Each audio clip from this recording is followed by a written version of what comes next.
African immigrants settle in Canada. It is what it sounds like.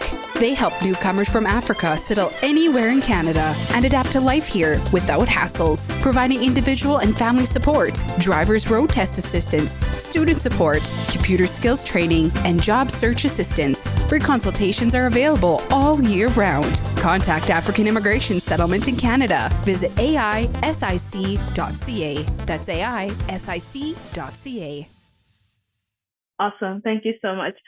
So I will give a brief introduction of ISIC, as we all know it. ISIC was established in 2009, and we're committed to facilitating successful settlement of new African immigrants in Canada. The organization started with the interest of ensuring individuals and families thrive and succeed in Canada, and also a call of response to the rising African immigrants in Canada. We provide services ranging from accommodation assistance, employment opportunities. We help individuals get Canadian driver's license.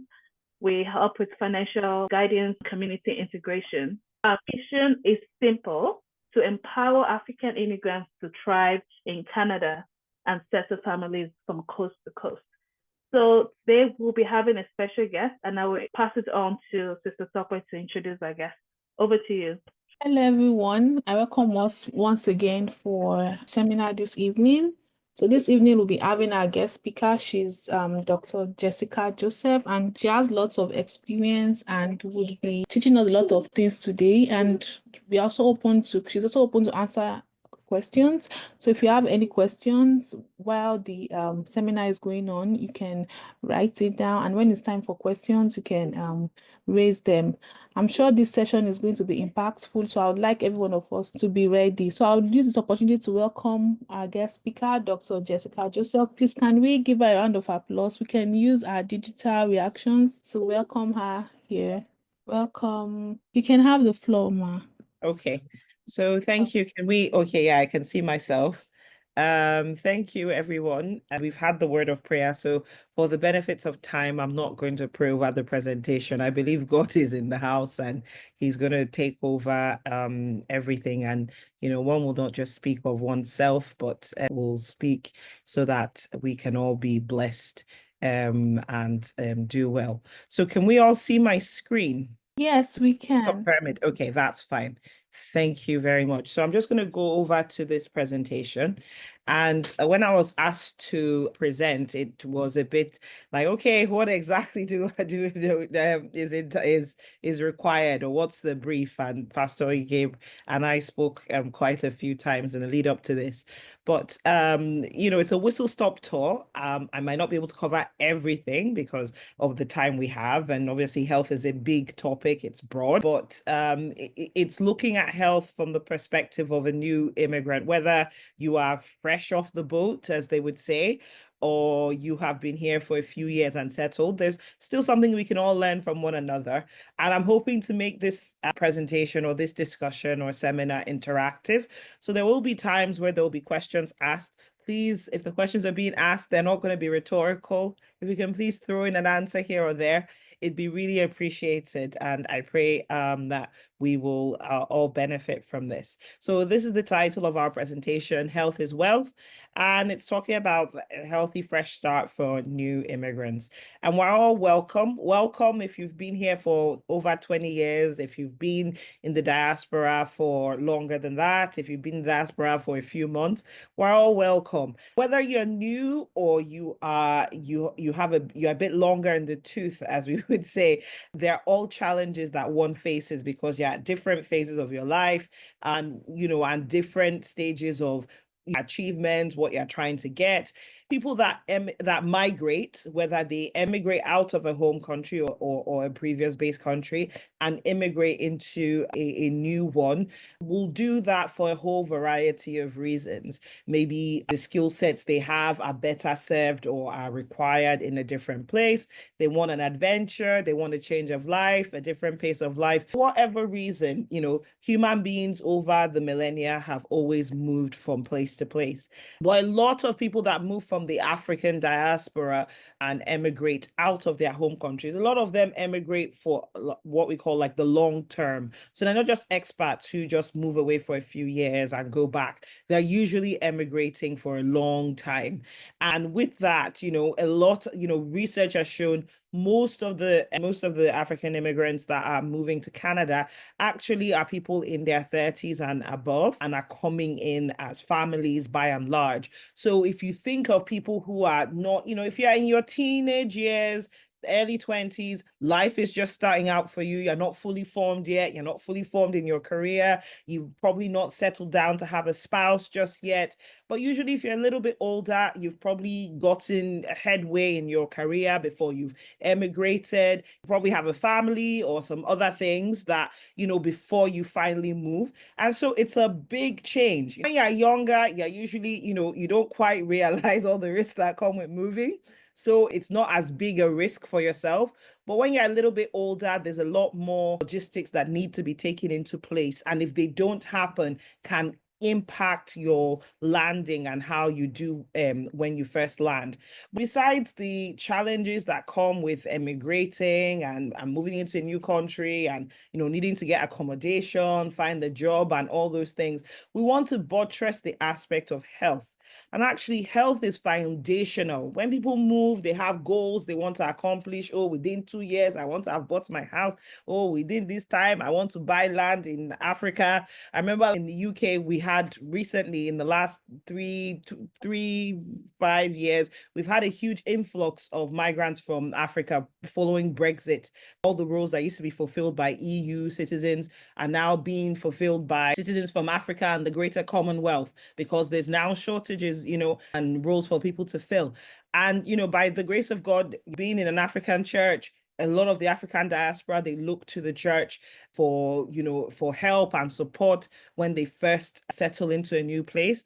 And, by virtue of working in that setting, you meet people. And I remember there was somebody I met, he's very, very entrepreneurial and things like that. Well, he was working every hour God sends. And what was his goal? He said, oh, I've bought some farmland. We want to do plantation, cocoa plantation. I need to buy, I've already bought 18 acres. We need to buy another 20 hectares.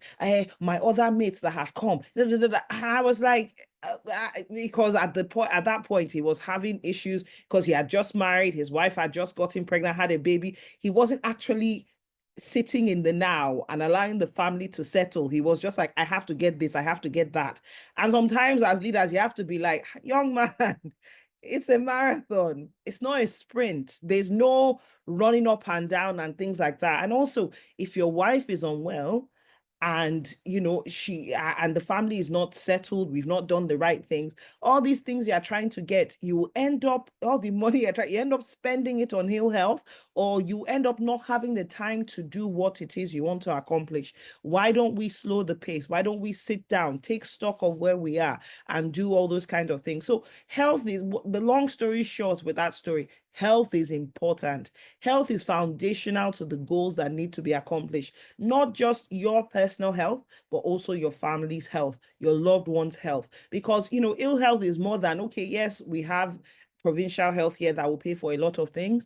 But if you are not able to earn an income, all the goals that you set about, the Bible says, this foundation be destroyed, what shall the righteous do? You're not going to be able to accomplish them. So it is really important. And that's why we need to talk and focus on this area. I'm just going to throw this question out to all of us. Do we believe that health is important? If you disagree, it's okay. But do we believe that health is important? I think somebody has put something on the chat. Sorry, our other sister who's a co-host, I can't access them right now. Can you just read out those replies for me, please? Yeah, okay, from the chats. Yes. Some saying big yes, and that person says very important. And people are also giving thumbs up and likes. Okay, thank you. So I'm going to move on. Sorry, my screen. Yes. So I want to just give us the definition for what health is. And I think that will help us know what health is not. Health is a state of complete, total, all round physical, mental, and social well-being. Health is not just the absence of disease or infirmity. So you have to be well. Is your family well?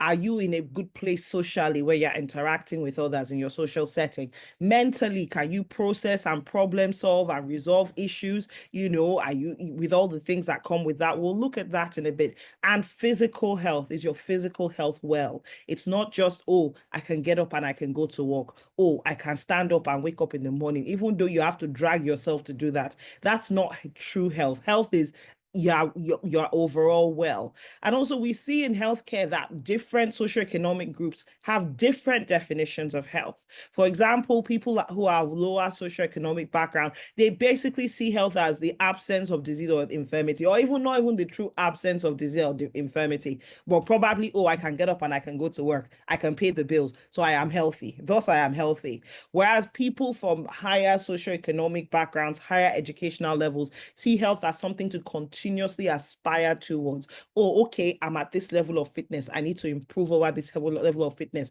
Okay, I need to take stock of where I am now and see how I can improve so that I can have a long life where I'm fit, where I'm able to achieve or do my day-to-day well-being and all those things. So, and I pray that the Lord will help us, all of us that have a negative definition of health, change our definition of health to something that is more positive or something more that we should work towards.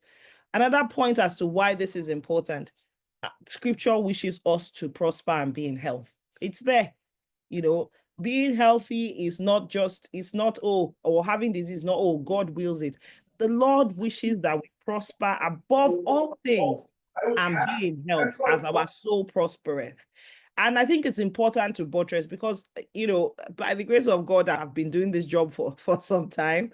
And, you meet people from different settings and also you meet brethren in church and things. I haven't really had to speak about health issues to brethren here, but you hear how people's health beliefs are. And you're like, let's not use our anxiety, use spirituality to cover our anxiety when there's an issue that needs to be addressed. You see that often and often. And I pray that the Lord will help us because anxiety is a mental health condition. And actually, because of anxiety, people fail to seek out help for their health needs when it needs to be. So let's not try and cover it with something else, because those of us who are in the African culture are very good at covering it with, I am well, it is well. By God's grace, it is well.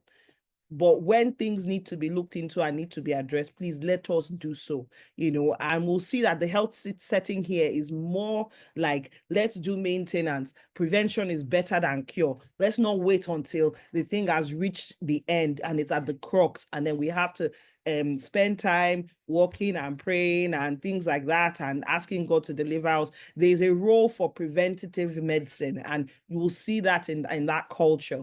That leads on to our next point. When you move somewhere, especially to the West, we have to adapt in our approach to health. We have to adapt to speaking to people. You have to adapt in getting into the workplace. We have to adapt knowing what our rights are for sick leave.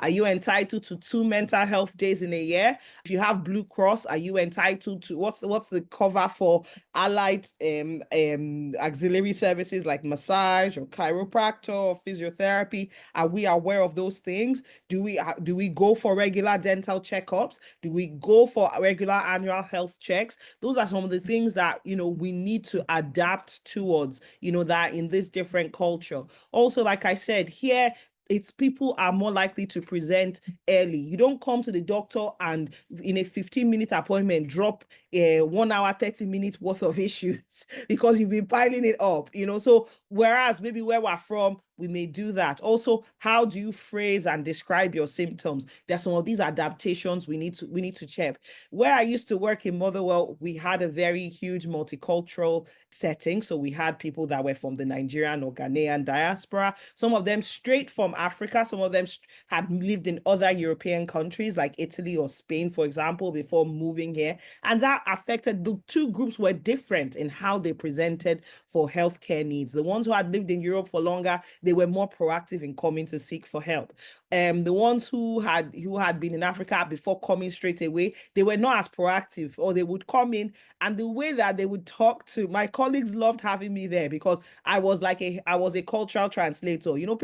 Nigerian patients would come, it is choking me. you know, instead of saying, I'm having pain and it's a sharp pain, you know, and like my white, very Scottish colleague is like, what are they talking about? So a lot of times, maybe when we're in the back room discussing with ourselves as colleagues, I'm like, oh, this is what she means. If they say this, it means a sharp pain. If they say this, it means this. You know, I'm trying to like basically act as like a cultural translator. So sometimes it's learning how to say, oh, it's a sharp pain. If something is choking you, it's that you say it's a sharp pain. You know, if something feels like they're hitting you, that's a throbbing pain. It's throbbing or it's pulsing. If it's going like this, that's pulsating. So say, oh, it's pulsing. Or you can just say to the doctor, it's going like this. It feels like this. It comes in waves.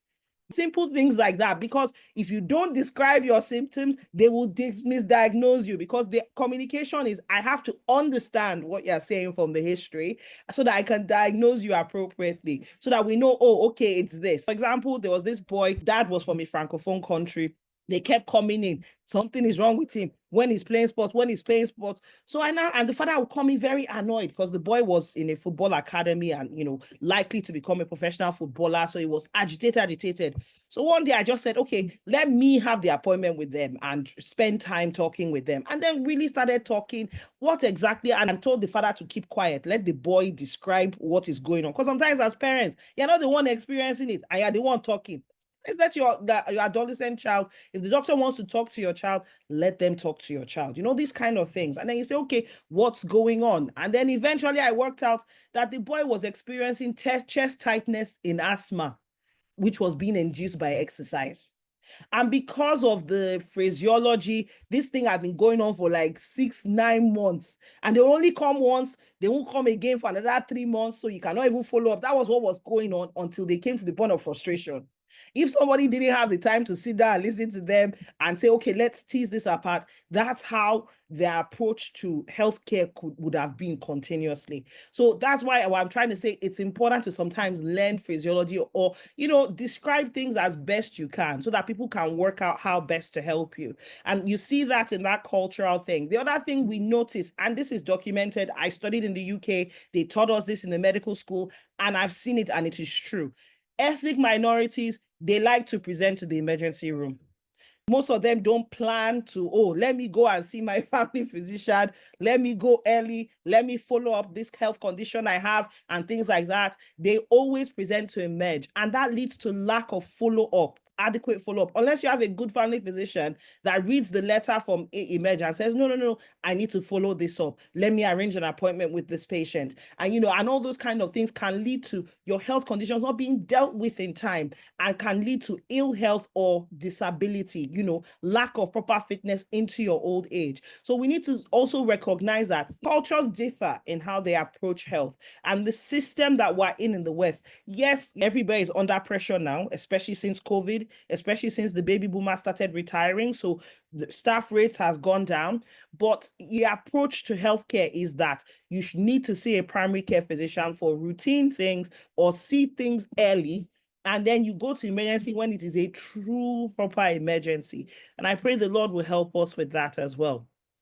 And then also, I want to ask us, what are the differences we see between approach to healthcare where we were from and Canada? And feel free to type up your responses. There's no right or wrong. They are just different. Different countries have, even me that has worked in another Western country, I'm seeing some nuances and some differences in Canada from where I was in the UK. So there will be differences from country to country in just how their healthcare service is structured. So please, if we can answer that question, just spend the next 30 seconds writing comments. And Sister Temi, as they come in, if you can just read them out for us, please. Yeah, sure. Okay. And there's a comment in the chat box. Okay, thanks. So someone's saying long wait time to see the doctor.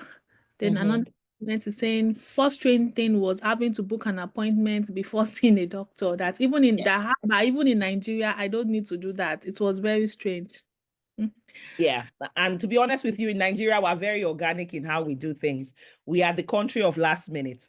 when you're in the like in the UK, things are more nuanced and more organized, and we still face those cultural differences. When you're trying to plan a program, you get the program last minute. So we've applied that into how we do healthcare. It's just a difference in culture and in how we approach things. Let's move on to the next one. What challenges do immigrants face with health? What challenges do we think that immigrants face with health? Under comments in the chat Okay, box, please, yeah, please read that. regular follow-up. So maybe more regular follow-up here than in Nigeria, or maybe Nigeria has more regular follow-up. I'm not sure what the person is referring to. Okay. Okay. So more regular follow-up in one place more than the other. Okay. Yeah. And then I want us to answer this next question. So what challenges do immigrants face with health or approaching healthcare? Because we've all moved at one time or the other, and I'm sure there are challenges that we faced. Yeah, someone is saying wait time to get a family doctor. That person, a bit about the accent when calling the clinic on phone.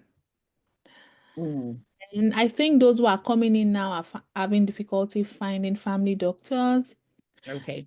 And that person is saying not having a job over sick leave. I'm not sure what that means, but like not having a job or maybe doing the job, taking sick leave. Then another person is saying some doctors are not able to properly diagnose because of color differences.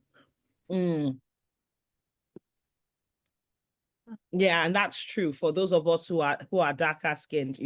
It's like my colleagues that trained in Nigeria. I'm sure if they need to put a cannula in a dark skinned person, they'll be much better at it than myself because I did it more with white skin. Yes, I would have occasional dark skin patients, but for somebody that's super, super dark, unless I'm palpating, I would probably struggle. So there are some of those things. And I've also been a patient where I've had to advocate for myself because if you're dark, unless somebody knows you, they can't pick out that you're septic. Like I had a sister, she's a nurse, she had like a serious abscess at the back of her tonsils. That's actually something I needs admitted. But because she's very dark and she became very quiet, they didn't really pick out that she was unwell. She calmly knew how to navigate through the system. By the time people examined her, like, oh my, that's when everybody started panicking when they finally saw what was going on. And then they said, oh no, we have to admit you, we have to treat you and things like that. So yes, the skin color thing, and the research just back this up, and that's why it's important that we educate ourselves so that we can advocate for ourselves appropriately so that our health is not mismanaged. Yeah, there are more comments in the chat. Okay, please, if you just read them for us. Yeah. Yeah, someone says limited over-the-counter drugs. Mm-hmm. And another person is saying not having a job that offers sick leave. Okay. And I pray in time, God will help us to move higher than that. But there are also other things we can look at. There are some insurances we can get into, like income protection insurance. I mean, I'm not a financial advisor by any means. Income protection insurance and some other things which can, kick in if you are hospitalized, for example, or if you needed to take time off that you could pay for yourself. But that would be a talk. Somebody that's more versed in financial aspects and insurance industry is probably better off talking about that. But we'll move on to the next slide for the benefit of time. So I want us to look at this model. If you will see this Venn diagram several times in the presentation. And what this demonstrates is what we call the biopsychosocial model of health. So health isn't just, I can stand up, I can drink water when I want to drink water, I can slave over the stove when I want to slave over the stove, and all those kinds of things. You've got the biological side of health.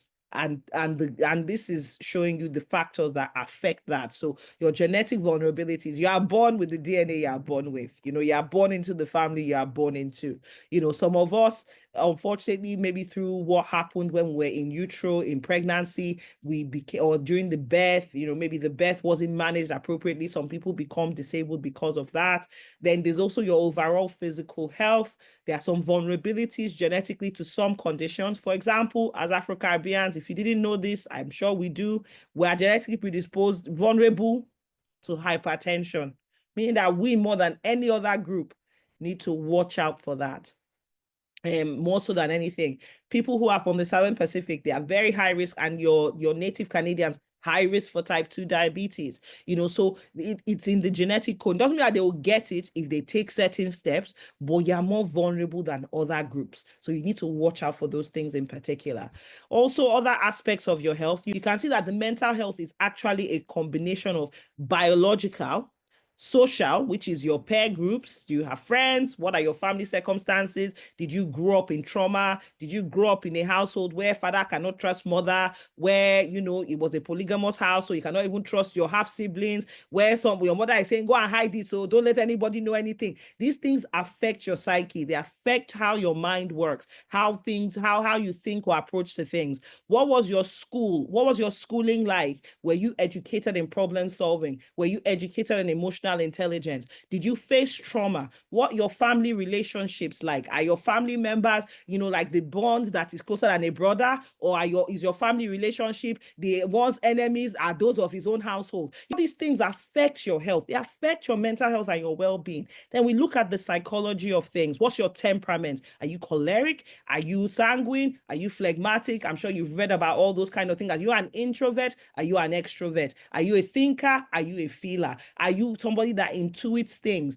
What's your approach to things? Are you more practical? So all these things are various psychometric tests on different temperaments, and these things are important for us to know. What's your IQ? An extrovert that has a high IQ is different from an extrovert that has a low IQ. That affects how they approach things and whether they can reason things through when they are facing situations, to be able to work out and problem solve what they are facing. What's your self-esteem like? Is your self-esteem low because of the family circumstances you came from, because of the trauma that you faced? These things all affect you. What's your coping skill? Is your only prayer is good though, brother? I'm not saying prayer is not good, but is your only coping skill prayer? Or is your coping skill also, let me write the problem bite-sized so that I can pray to God, and then I can also look at how to solve this problem? I can look at, okay, you approach this issue like this, you approach this issue like that. Do I also or do I just leave it to chance and time and chance? Is my coping skill to go and ask to always go and meet other people, asking them for help? There's time for that. There's time to get advice from elders. There's also time to sit down and actually look at what is actually causing my problem.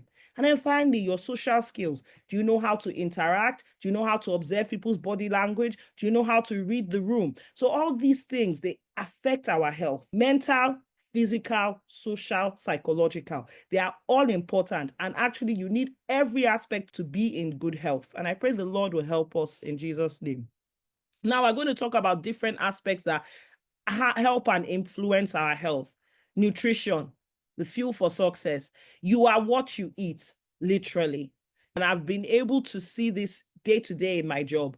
I say to people, when people come into my office, it's significant. About, I would say 50% of what we do as family doctors, or as all doctors, is linked to mental health. They may come in with a physical problem. They say it's not just the problem, it's the patient with the problem, that affects how you approach, how you manage them, how you even take the history from them. If you see somebody is a bruised reed, you cannot come at them with like a military approach. If you see someone is a bit more nuanced, you change the way you talk to them and all those kinds of things. First thing I do when I see somebody with mental health issues, what's your diet like? And by and large, sorry, my slides have mixed up a bit. By and large, we see that a lot of them's diet is not that healthy. They're not eating as varied a diet as they should eat. But if we do blood work for them, which is something that I would regularly do, they're usually lacking in one vitamin that's really important. A lot of people have low in vitamin D, and it impacts their energy levels. It helps impact their mood negatively if they are deficient. If they are low in the B vitamins as well, they are more likely to have headaches. They are more likely to have irritability. They are more likely to have, nervousness and anxiety. And these are all symptoms of certain vitamin deficiencies. So nutrition is really, really important for that. By and large, I think Africans are good. We eat organ meats, we're not just, it's only the beef I will eat. It's only the chicken I'll eat. We will eat liver, we will eat, kidney, we'll eat organ meats where some of these nutrients are really found. But I find that my Caucasian, second, third, fourth generation Canadians, they don't eat those, their food sources aren't rich in that, and that in overall also adds to their nutrient deficiencies as well. I want us to just look at this verse there, in terms of eating. I think by and large, for most of us as Africans, I think a major risk factor for us is actually obesity. It's the ratio of what we put on our plates. So most of us cook from scratch, which is very good because our food is not as processed as the general population, which is helpful. But I find the ratio of carbohydrates is much higher than it should be. Even if we look at Revelation 22 verse 2, it says, and the leaves of the tree were for the healing of the nation. It didn't say the grain of the tree. It didn't say the flour, as in flour. So carbs shouldn't be the predominant group on the plate. The Chinese are better at us than this, and the Orientals, because they use similar food stuff. They just cook it differently. Their starch is not the main thing on the plate. You see that it's the soup with a little bit of starch. For us, it's the starch with some soup. So trying to change the ratio there so that as you are eating, you're not adding obesity with the health issues that come with it, and you're able to extract the healthy nutrients that come from those food stuff. A lot of new immigrants, when they come in, they're like, what do I do? Where do I buy my food? And if you go to the local African shop, they can be a bit more price prohibitive. I've been there, and to be honest with you, maybe because I have that experience from the UK, I was in the UK for over 2 decades. And initially when I came in the early 2000s, for you to get African food stuff, the ingredients weren't high quality. They were really, really expensive. You had to drive to one particular end of town for one corner shop that sold your stuff because you couldn't get it in the supermarket. As time has come and I was actually leaving the UK, I was actually quite impressed that there were more and more of my normal day-to-day ingredients being sold in my normal supermarkets. So it shows how time has come around. But because of that time, that lag from the supermarkets bringing it in and having to go to the local African shops and things, I learned how to use local ingredients to cook the foods I wanted, so that it was only the things I absolutely had to get from the African shop I would get from the African shop. And also sometimes cooking the local ingredients to get, as like a local substitute for this thing. So I wanted to point some things out for us. Let me just escape this slideshow. I know our sister didn't give a bit of my background, but when I was growing up, I moved in different countries because of my dad's job. And part of the country I lived in was in India. And so we were there for 3 years. We had to learn to adapt. We had to learn to use the local ingredients. And it was in the 90s where there was no African shop we could walk to. So we had to use the ingredients that were there to cook the foods that we ate. And so that helped us to learn to be adaptable and actually to find African ingredients, because it's the same climate. Pretty much South America, Asia, Africa, we're all between Tropic of Capricorn, Tropic of Cancer. It's the same climate. So by and large, the foods are maybe just local versions of the same actual primary plant. So I wanted us to work out, and I buy this from my local, Save On Foods, because there's a huge Asian population and Filipino population here. So the Indians call this charmagas. And what is charmagas? Is melon seed. What do we call melon seed? What's the local name for melon seed in Nigeria? Egusi. Egusi. And it is egusi. So before I came out, I said, let me buy it myself and try this. It is egusi. It's the smaller version of egusi. Egusi is also in the family of the squashes. So when you see pumpkin, when you see butternut squash, when you see the green squash that they sell in the Philippines, they are all in the same, maybe because I did that Greek, so I always like classifying plants. They are all in the same sort of genus and family of plants. So you can use their seeds. When you get these plants, you can scoop out the seeds, dry them up, you can cook them as egusi. The other thing I used to use, like in my place where I'm from in Nigeria, we use sesame seeds as well to make egusi. They call it bene seed, but bene seed is just sesame seed.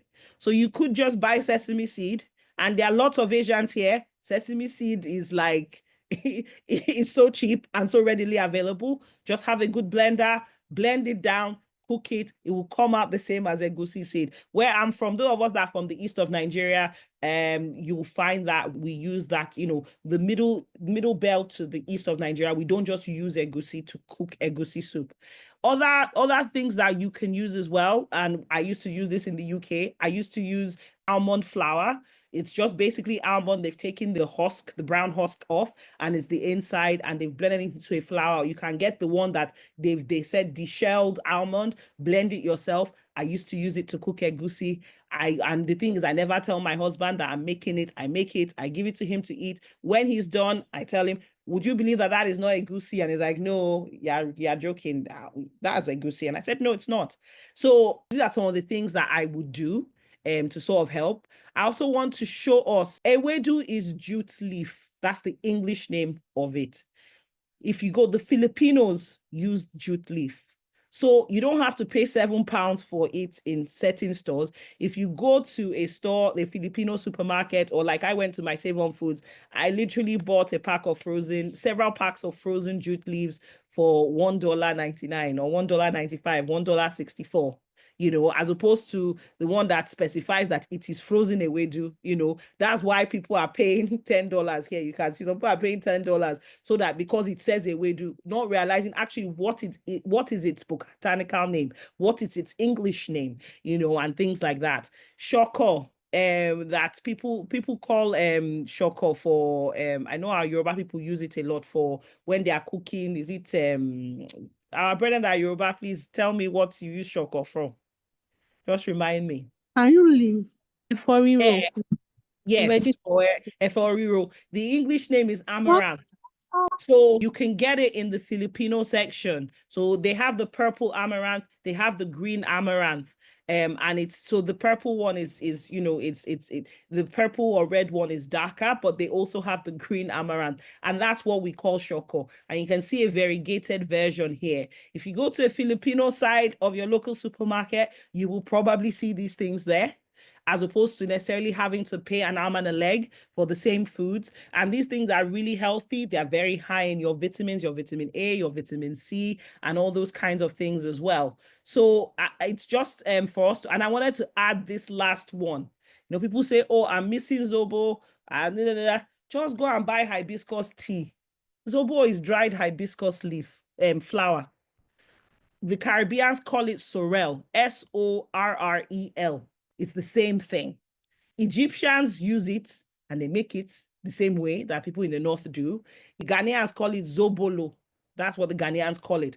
But it's the same thing. In fact, the Chinese, in my local Costco in UK, the Chinese and the Koreans were packaging hibiscus tea. I said, also, I don't even have to buy. I can just buy it, boil it, and make the zobo. So you can see these things all around. You can even see they're even selling it as Vital Health is selling it with a big markup there, that organic hibiscus. That's zobo, brethren.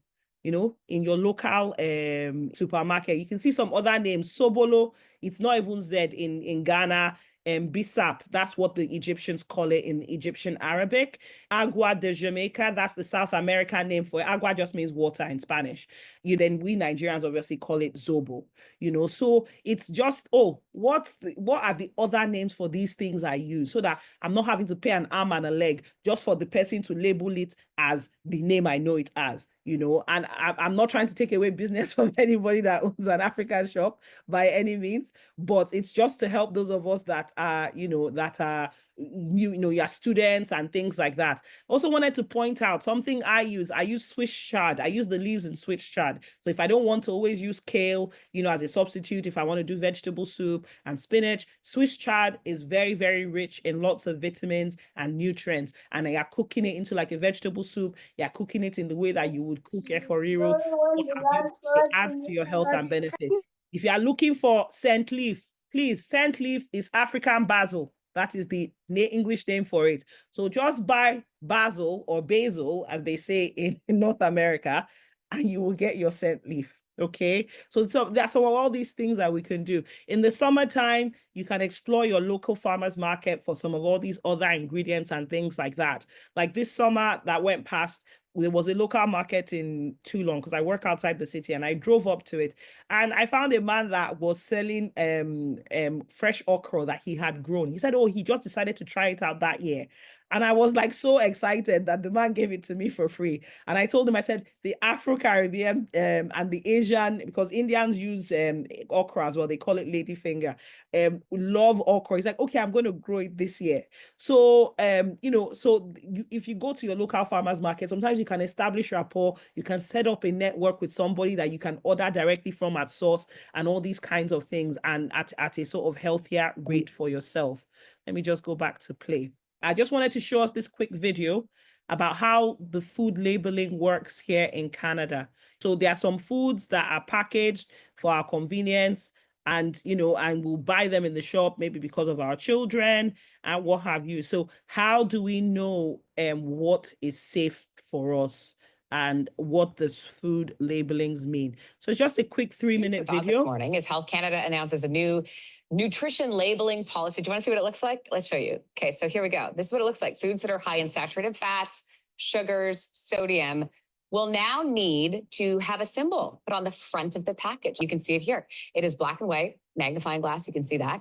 Joining us to explain all of this is registered dietitian Suma in studio. It's been 2 years since you've been in studio. Welcome back. Thank you so much. So great to be here. So let's follow the bouncing ball here in terms of the changes. So why do we need this new label in the first place? Well, the overall goal of this new label is to help Canadians make informed food choices, right? And so we have that nutrition facts information on the back of the package already. This new nutrition symbol will appear on the front of the package, and it's going to identify foods that are high in saturated fat, or sugars, or sodium, because those are the nutrients of concern that are related to heart disease, high blood pressure, and diabetes. And it's a quick look for people shopping, right? So let's have a look at what that really means. So let's use this example of a soup can. Okay, we're going to show you the soup can. So there you go. We are looking at the nutritional facts. So talk to me a little bit about what I see and what your eyes see as a registered dietitian. Well, in general, the front of package symbol is required on foods that have 15% or higher of the daily value for saturated fat, sugars, or sodium per serving. So in the soup can label, we can see that saturated fat is 5%, not a problem. Sugars is 2%, but look at sodium. It's 36%. And again, where do we want to be? We want to be 15% or lower, right? So anything 15% or higher will need that label. So this soup will require that front of package symbol that says it's high in sodium. So let's take a look at what that would look like. So then if you're shopping around, you're looking at the soups, you're in the aisle, you're like, that will appear right on the front of the soup can. Wow. So let's take a look at another example. That is a chocolate bar. Let's take a look at the chocolate bar if we could. So there you go. And you can actually see the label right there. That's what it's going to look like. That's exactly what it's going to look like. That tells us that this chocolate bar is high in saturated fat and also high in sugars. How do you feel about that? Good idea? You know what? It's a great idea because it's going to be an easy, quick symbol for consumers to see which foods are high in fat. I think it's going to inspire food companies to reformulate their products to make them healthier, lower in saturated fat, lower in sugars, and lower in sodium. I'm a little bit concerned, though, that it might promote that bad food mentality and that promotes diet culture. So bottom line, use this tool as a way to help you choose healthier foods. But don't feel guilty or shamed if every now and then you're going to choose a food that has that symbol on it. What about serving size? We were talking about this just a little bit ago, about an example of a box that has what you would say would be like I would say would be 2 servings, but it often is saying it's 4 servings.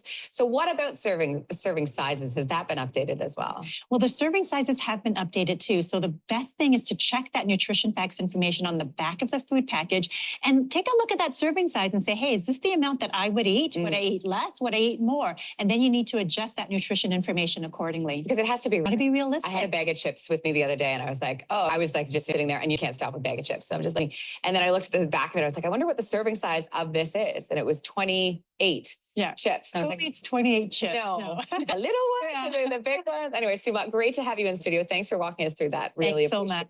So it's just a quick video on food labeling, because when you come here, you see labels behind foods. What do they mean? And I think especially for us, we want to try and make sure that the sugar content isn't high and the sodium content. And also when we're cooking, we should try and work out and make sure that our salt content isn't too high in the foods that we do eat and that we do prepare, so that we're not risking high blood pressure and some other issues that come with that as well. I'm just going to quickly move on, just a whistle-stop tour on physical health.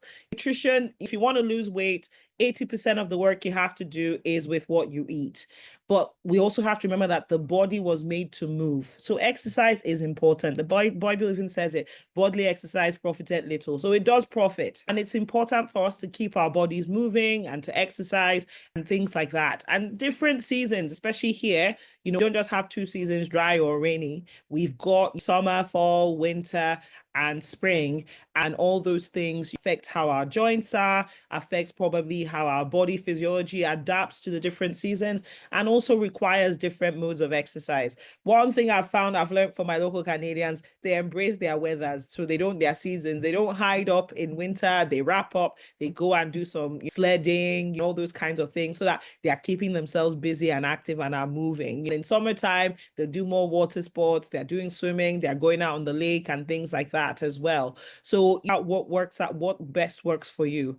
And I think we should look at free modes of exercise. So I'm not telling anybody to go and pay for gym membership. I'm not saying, oh, you have to spend money on a personal trainer, but you can do exercises at home. You can do exercises on YouTube. Something I personally work on more. I focus more on exercises that improve my flexibility, exercises that will help reduce joint pain. Because I'm sure we've seen in a lot of GCK testimonies, the amount of people that say my waist, where waist pain, we would call it lower back pain. It tells you that they are not very fit, that they don't really have that much flexibility, and they probably have weak core strength, which is why they're having back pain, and we're needing to pray for them to get, and it's debilitating. It can disable people, the severity of back pain, but because of that lack of flexibility and that poor core strength, we're having to seek God to help heal and recover those things. So exercise is important, especially those of us who we've had changes in our abdominal size because of childbirth and pregnancy, or we've gained a lot of weight and then lost it.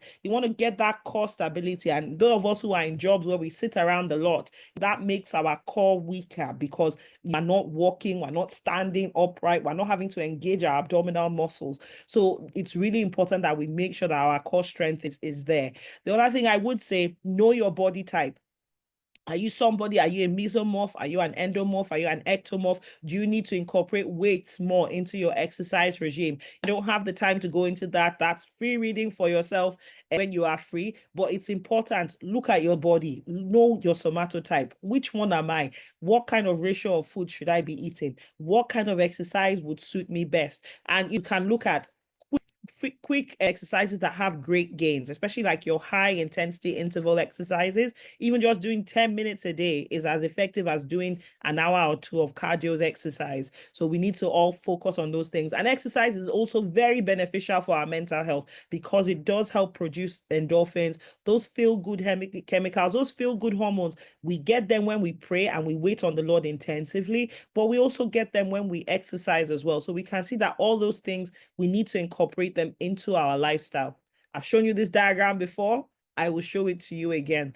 And the important thing was that the mental health is in the center. It's in the center of that Venn diagram, and every aspect plays into it. And you can be physically fit, but if you're not mentally well, it can railroad your life, railroad all the aspects of your life that you need to look into. I put down Psalm 42 verse 1, which talks about, why art thou disquieted, O my soul, and why art thou disturbed within me? And that's a Bible verse where our psalmist talks in poetic terms about him being low in mood, him being depressed, and him having anxiety. That disquiet is that anxiety. He's not sleeping. His mind is panicking. Saul will come and kill me today.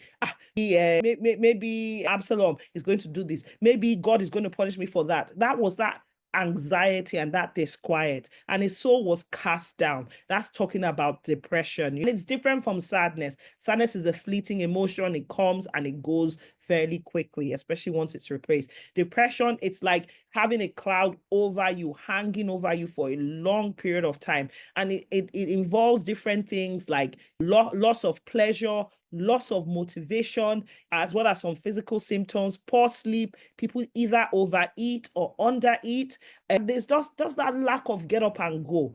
Things that when you're not depressed, you can easily problem solve, you can easily think, easily look at an issue. But because you're under that cloud of depression, you're not able to focus and do any of those things.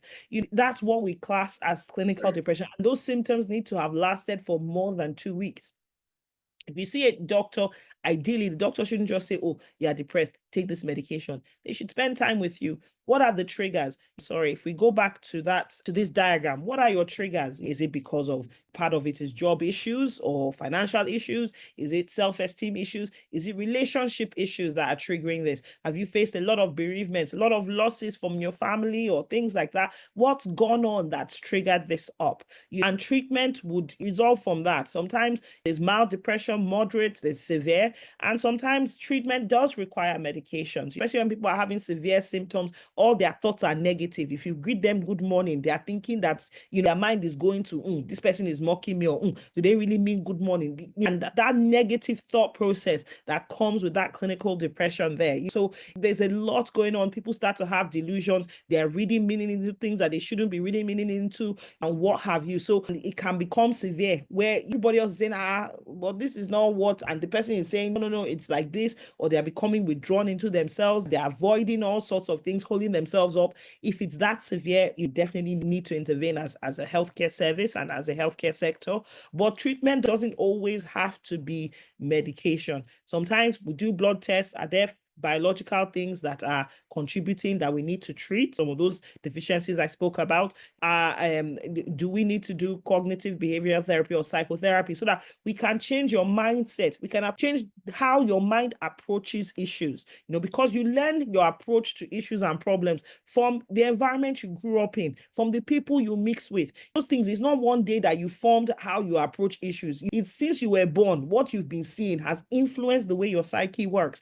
And a lot of people, we need to help change their psyche. We need to help change their train of thought so that they're able to think more positively and not be under that well of anxiety, under that well of depression. So it's worth seeing your GP. In Manitoba, you can call 211, not 911. 911 is more for crisis, but 211, and they can put you in touch with local counseling or therapy services that are in your local area.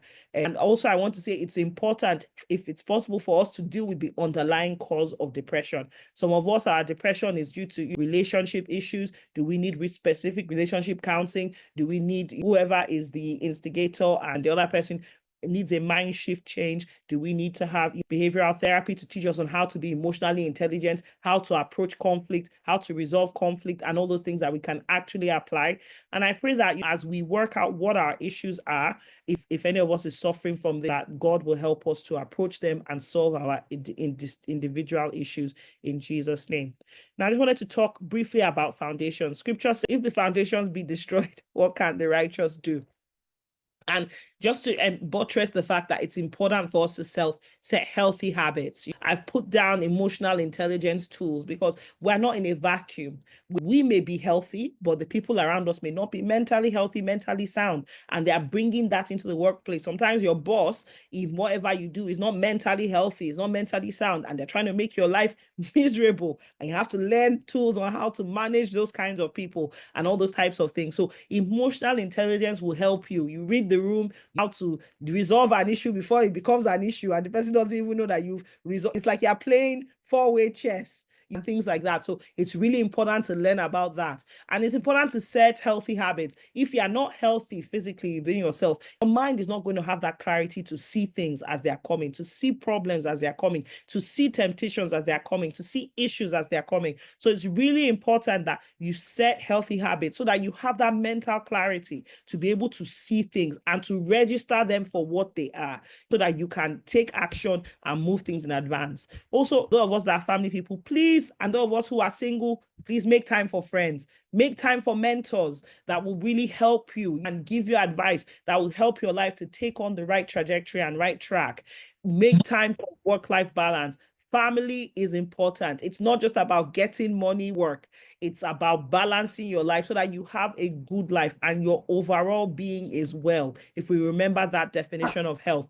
And I just want to buttress the importance of sleep. It's so important. I mentioned it 3 times. Sleep. Scripture says he gives his beloved sleep. If we start to list out all the health benefits of sleep, that scripture that says he gives his beloved sleep is true. If somebody comes to me with a mental health issue and they are not sleeping, I know I have to intervene as a clinician with medication, because if we don't intervene and the person doesn't sleep for like 3 weeks, the person is going to become severely psychotic. Person might need mental health admission. Sleep is important. Let's not take it for granted. Oh, I'm academic, I can get away with 2 hours sleep. Don't do that to your body. The body was made for sleep. It is in sleep that you lay memory. It is in sleep that your body heals and repairs itself from all the damage that it has experienced over the course of the day. It is in sleep that you lose weight. It is important. So please, let us not forget that habit so that we can indeed do well and be healthy. Once again, we're coming to the end of our presentation. We need overall health. Health is our foundation for any of the goals, any of the things that we want to achieve and accomplish. Let us not forget, yes, we may have genetic vulnerabilities. Yes, we may not be able to change the family circumstances we came from, but we can improve our coping skills. We can improve our social skills. We can improve our physical health. We can build our coping skills so that affects our temperament and how we approach things. So that overall improves our interpersonal relationships, it improves our social well-being, and will improve our overall health. So don't just say, this is the way it is. What can I do? Let's be proactive. Let's take a lot of steps. I know people mentioned briefly about their issues with navigating the health system. Whatever province you're in, you need to register for a provincial health card so that you are in the system. I think Canada has designed their system so well that if you're somebody from outside, they will know you are not part of their health system. You're not paying into their system. So you need to go to whatever your provincial office is or go online to register for a provincial health card if you are here on whatever immigration status. And every province has what we call a doctor finder, where they list doctors who are available and accepting new patients. I know that because I forgot. The people that run my clinic have put down that I'm accepting patients, and patients are still coming and saying, oh, we found you online on Doctors Finder. I'm like, oh, so I guess it works. So it does work, and people are still making meet and greet appointments with me. I know of doctors who have just arrived. The Canadian government is doing very well to poach some of us from the UK and are getting in our face. They got into some of our Facebook feeds. We're getting emails, we're getting adverts, we're getting adverts in our journals before some of us decided to take the bait. And so they are putting reels out. And I know that there are doctors who have just arrived and have just started doing meets and greets on patients, and other doctors who are potentially coming as the year is coming on. So they are there.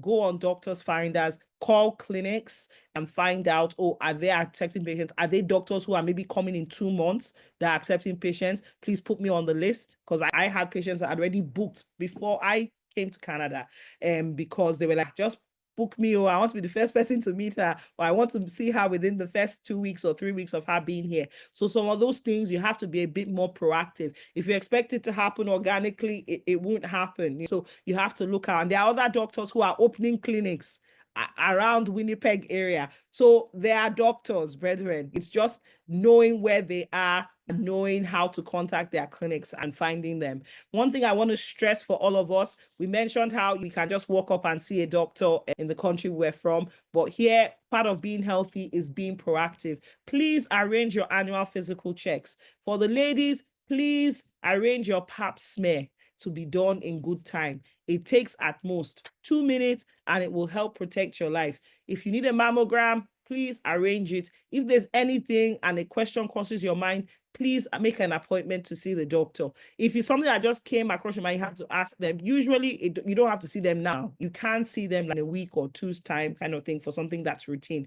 The on-the-day appointments are for really bad emergencies. And by and large, if you call the clinics, they usually will have a slot for emergency or what they call walk-in slots. So it might be worth just checking for that. But I want to stress the importance of annual physical health checks. So that way, if you need follow-up for a chronic health condition, they're arranging it with you. They're picking it up. They're saying, oh, we need to see you in 3 months. We need to see you in this time or that kind of time scale, so that we are maintaining the condition and the condition is not getting worse. For example, there are lots of patients that have chronic kidney disease, but because we're following them up properly, when their renal function gets to a point, we come up with this medication that will keep the kidney function well. Most of them don't end up going on to dialysis. But if nobody has ever found out that you have chronic kidney disease and is managing it for you, the first time you may know is when you need dialysis.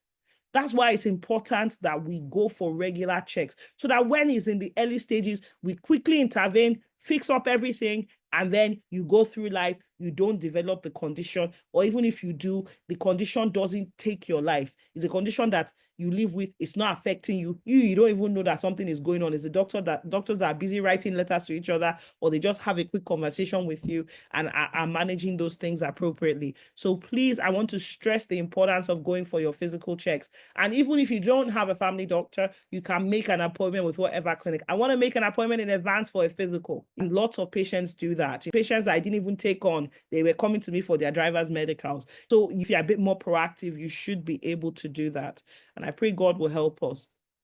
I just want to show us this last diagram about your healthy lifestyle and how everything is all linked. Your ability to be well, how motivated are you to change? How are you able to control your weight and look at all those kinds of things? What's your mental health like? And all those things, they all are all encompassing towards a healthy lifestyle.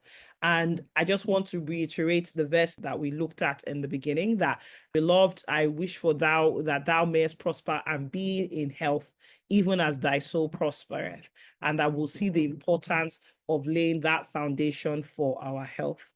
So with that, I want to just bring our presentation to a close. I know that we want to have time for question and answer, so I just wanted to wrap it through so that we can finish up with that. It's like I said, it's a whistle-stop tour. Obviously, every topic, if one wants to go into enough detail, we would not leave here. So it was just a brief touch on all these aspects. And I pray that we were blessed. Yes, we were blessed. Thank you so much for this impactful session. I must say it was really impactful, and I say thank you so much for this session. So can we drop our questions in the chat box if we have any questions, or if you can voice out your questions, that would also be great. I have just 5 minutes to take questions, so we'll just take maybe 3 or 4 max because of time. Do we have any questions? If we don't have questions, everything we have. Someone is asking if she can have access to the slides. I'll email it to, I'll touch it up and then I'll email it to Pastor Ige so that he can share it. Hello, I have a question, please. Can you hear me? Yes, we can hear you. Please feel free to speak. You did mention it. It's difficult for Canadian doctors to understand the peculiarities of Africa and some of the things we go through back home, some of the things that are peculiar to us. So sometimes it's difficult to actually get what is happening to you. So you have to go 1, 2, 3 times. Now that we're having a lot of influx from Africa, I just want to know if there has been some adjustment to the way Africans are going to be administered, and if Canadians are now understanding more about us, because they really don't know what's happening to us. Personally, I discover right now I have a Nigerian as my doctor, so I don't have such issue. So you don't have that issue. So I know that that's the problem here.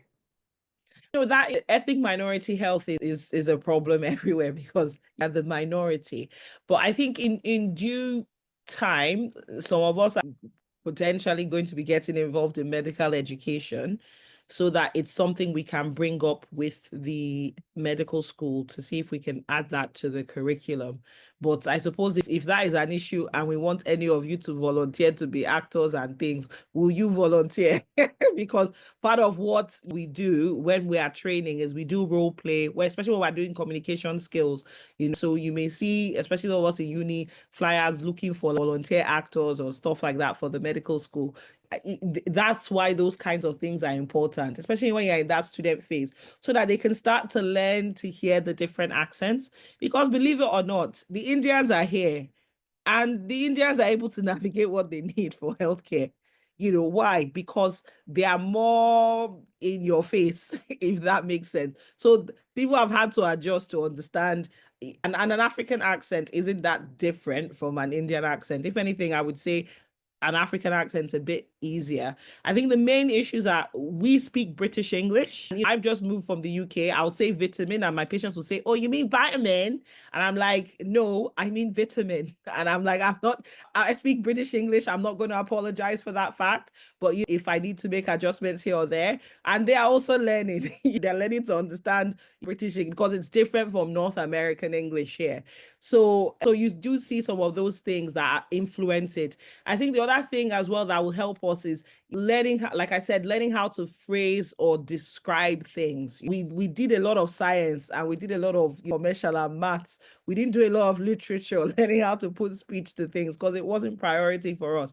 But learning how, maybe we should have more sessions about how to describe pain to somebody, how to say where it is, and if you've had other issues, how to address that. I wanted to answer a question here that somebody said, asking you to drink more water and juice instead of drugs. And I think it plays to our health belief.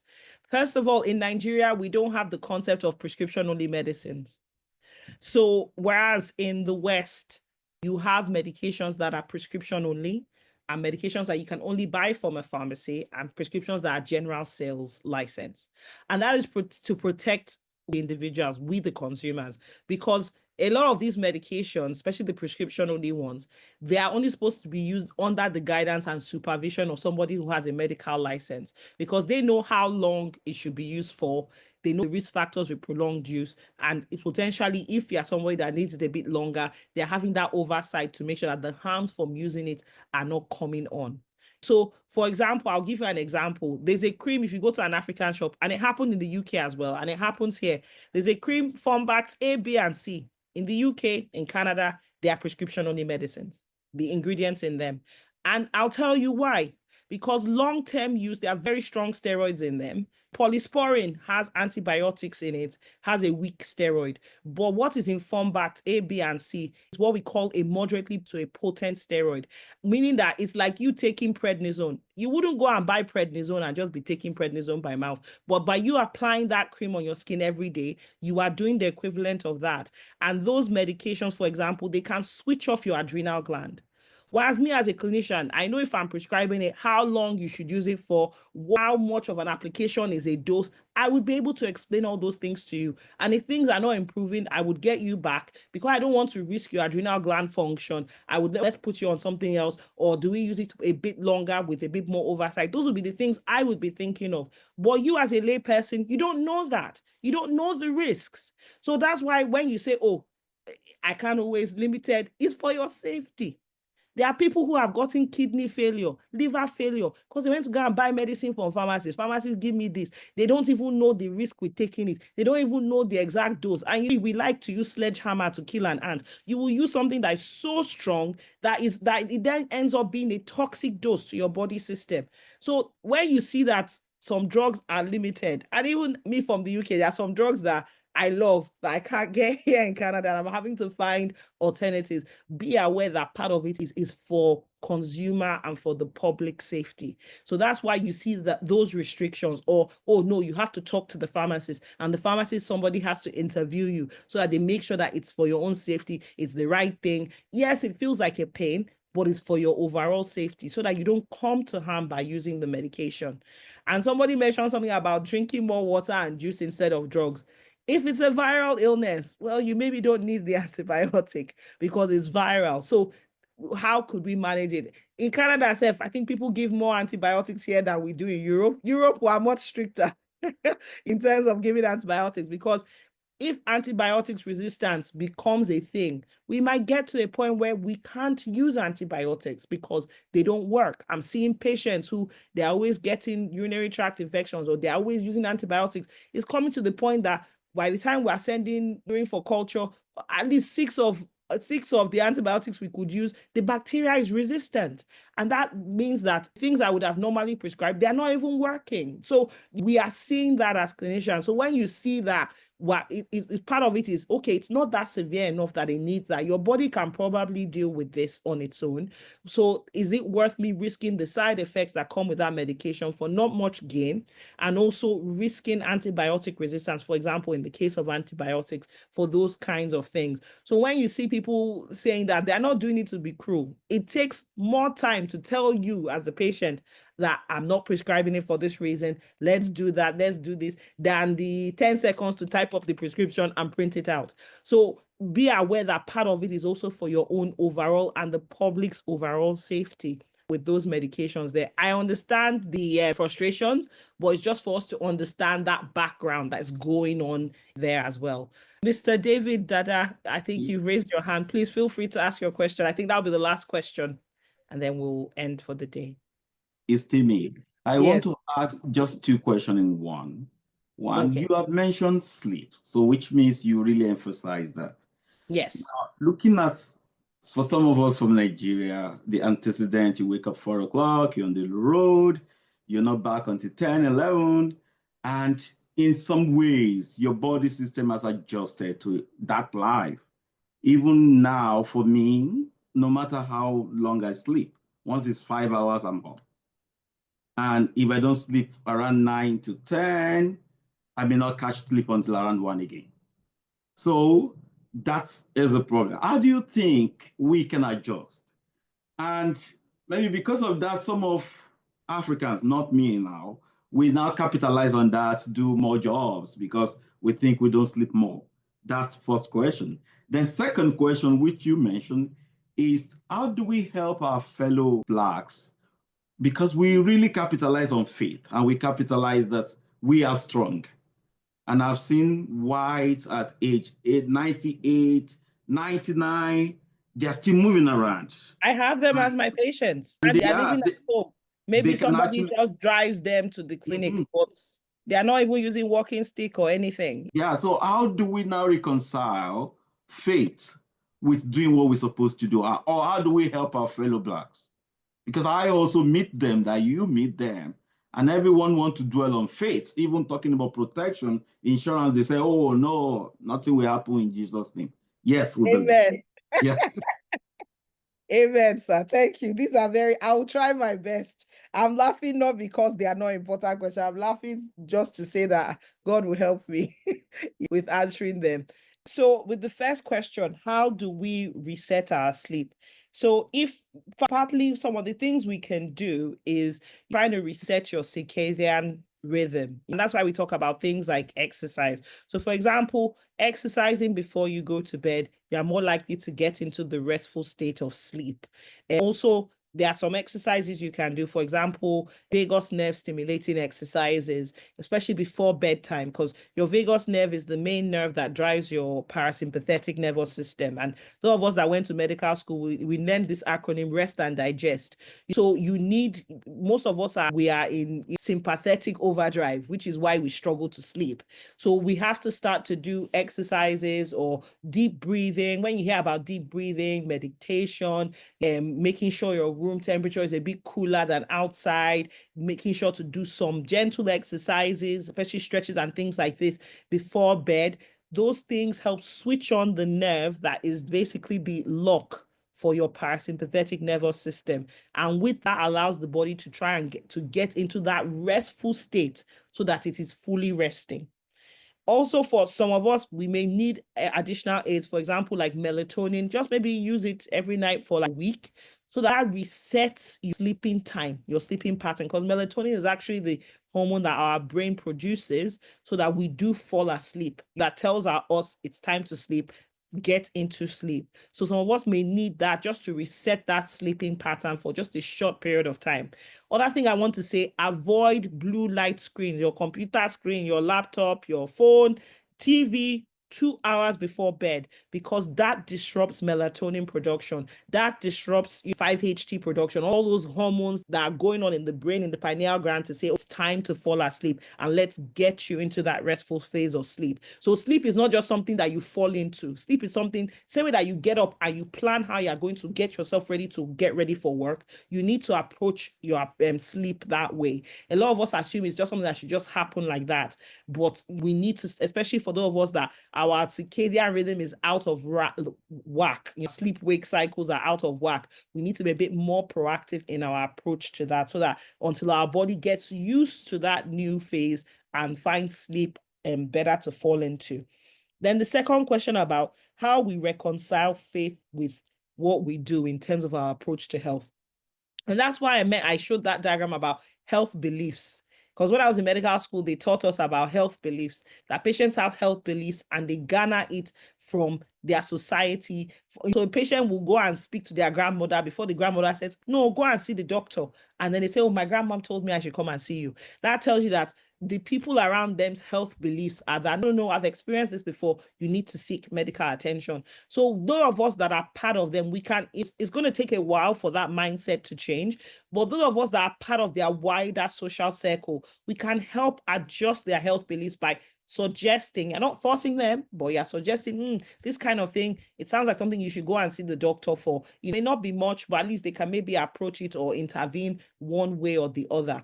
For those of us that have health beliefs and are trusting in God, please, I want to beg all of us, do not just stop medication just like that, okay? You believe God has healed you, let people go and see you, let them check, let them confirm. For example, I have patients with high blood pressure who they are now living a healthy lifestyle. They've lost weight, they're exercising, their blood pressure is dropping. And they come and see me. We gradually reduce the dose. We get them back. We check their blood pressure. Is their blood pressure still okay? Or has it gone back up or what have you? And then they're also checking it at home. We're following them up before we now finally say, oh, it looks like your high blood pressure has resolved. Okay, and fully take you off the medication. And I'll put in their notes, hypertension resolved. Same with some people with diabetes. They are very, very proactive in their lifestyle change and all those kinds of things. And they lose the weight, comes off. They are being more proactive and their type 2 diabetes is reversed. I will not subscribe to you continue with the same unhealthy habits and saying that God has healed you, because those were the habits that got you in that issue in the first place. So yes, have faith. But Bible says faith without works is dead. And John said, show me your faith without works, and I will show you my faith with works. So let us balance scripture. Yes, we have faith. There's place for prayer. In fact, sometimes the Spirit of God will tell you this is the way. You need to go and seek help. You walk in it. Don't use anxiety. And I'm saying it because I've done this for a few years. A lot of us, is our anxiety that stops us. Let's name the beast. Name what the issue is. It's your anxiety. You don't want to hear diagnosis, so you don't seek help. And then you're walking around struggling. You're limping with arthritis. You're having headaches every day because of high blood pressure, having visual issues because of that, and what have you. Please, I want to use this opportunity to beg us. It's the society suffers, the Black community suffers if we die early. The legacy and all the information that we have to pass on to our children's children, it goes early if we die early. And then it also leads to lack of wealth, intergenerational wealth, because we're spending time, at times in UK, we have to do GoFundMe for people's burial or to repatriate people's bodies. Why? Because of all this lack of things. And it's very sad to see. Sorry to go on a rant here. Please, all of us have a duty to play with our friends, our people in our social circle, to plant that seed for them. If it is that they are afraid, heard people say, I don't want to do life insurance because my wife will kill me because of life insurance. We've heard it all, brethren, today. But let us continue to emphasize the importance of those things. And brother, you and I can talk a bit more one-on-one. I don't want to take everybody's time here, and we are faith leaders. We have to talk about these things. Like in the UK, one of our regional overseers, I remember at the conference, and he really spoke to the of us that were there, and people made changes. So it comes from all of us. Those of us that have that knowledge, let us continue to question, and that can move their mindset, bit it, and we'll continue to use this to educate ourselves so that we can unlearn, learn, and relearn. And I pray that the Lord will help us in Jesus' name. Thank you so very much for this session. It's been a time of unlearning and relearning. Thank you so much. I also want to use this opportunity to apologize for the time overshoot, but I'm sure it was worth it, right?